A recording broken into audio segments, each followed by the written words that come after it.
All right, number one. Make sure we keep that hand moving constantly. If you can't keep it moving, it's okay. Don't go faster. Keep it in control the whole time. 40. 1,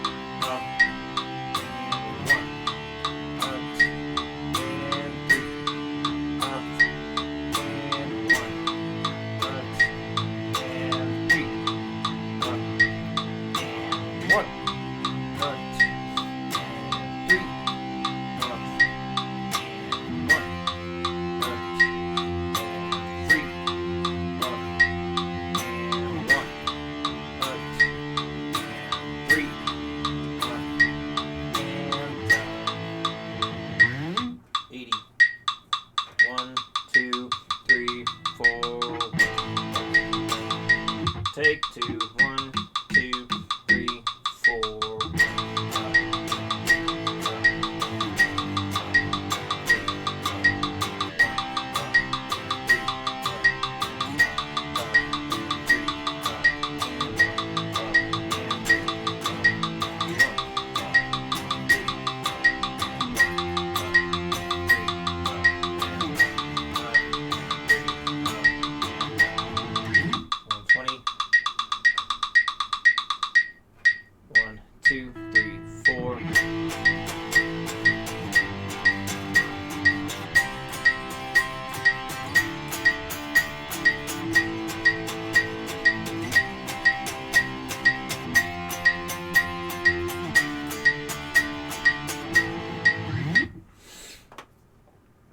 Two.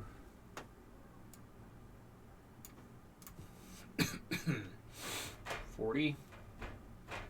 1, 2, 3, 4.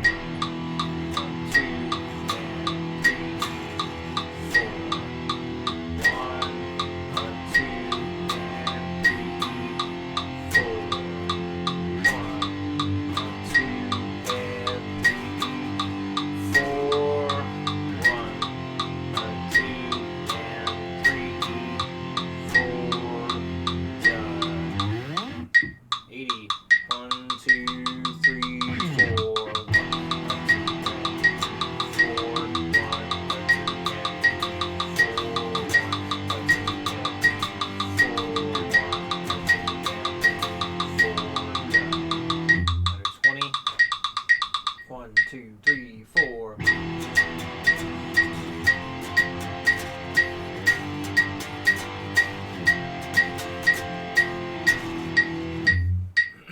Number 3.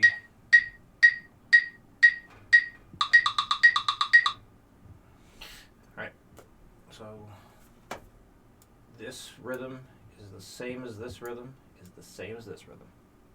So how you count this is exactly the same for this and this. So you got 1, 2, 3, 4 chords, evenly spaced across 1, 2, 3 beats. So that's what this little ratio is saying. 4 chords, evenly spaced across 3 beats.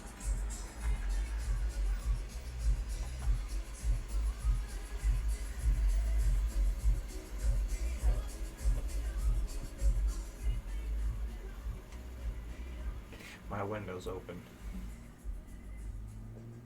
It, you know. Alright, at least that wasn't too long. 40 beats per minute. Number 3. 1, 2, 3, 4. 1, 2, 3, 4.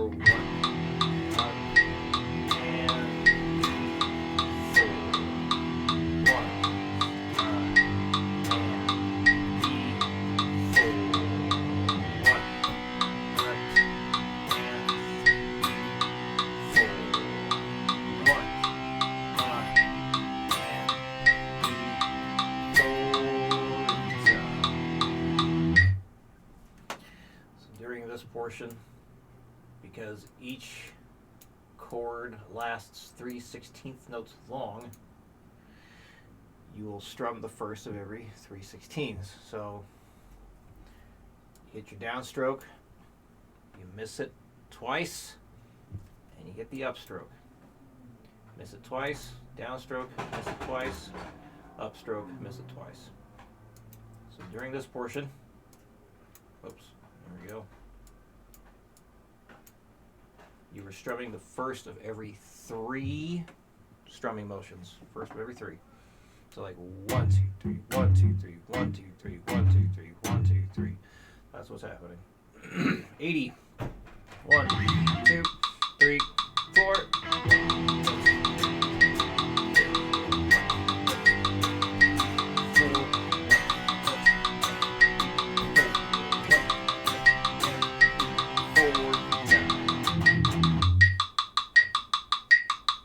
$120. 1, 2, 3, 4.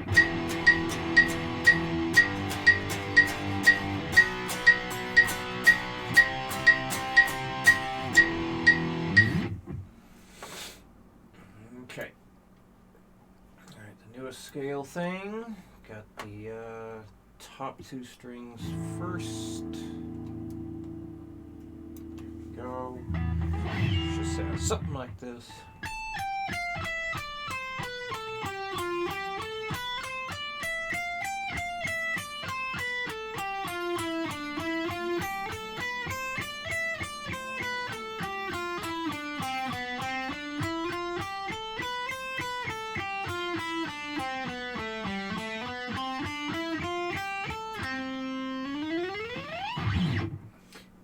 And the bottom 2.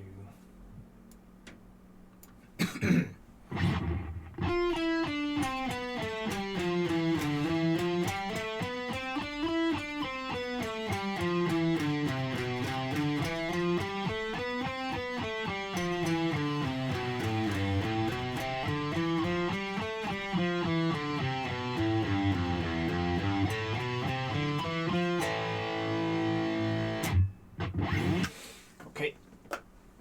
And then chord theory stuff. Yeah, just continuing on with what you got. There we go. Yep, so it's always going to be either major, minor, or diminished. Then you got the 7th chord, then the 6th chord.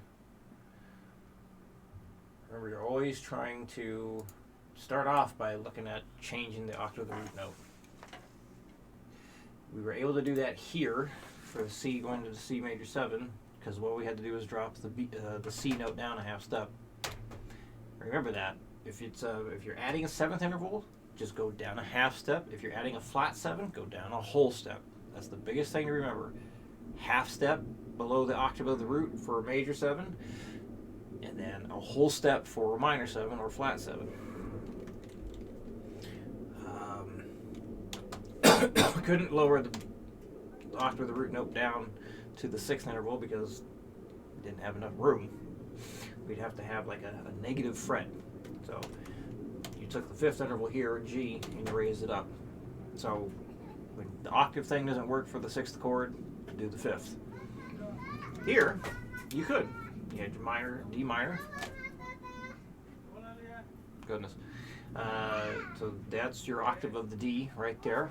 You were able to lower that down to the flat 7, and then you were able to lower it down to the 6. Here, for the E minor, you were able to take the octave of the root note and lower that down a whole step to the D note, the flat 7, but that's an open string, so you can't go any further. So you took this B note here, raised it up a half step to the flat 6. F is your octave of the root note. You lower that down a half step to the major 7. Good. But we can go even further now. So you did. You took the octave of that root note, dropped it all the way down to the open D.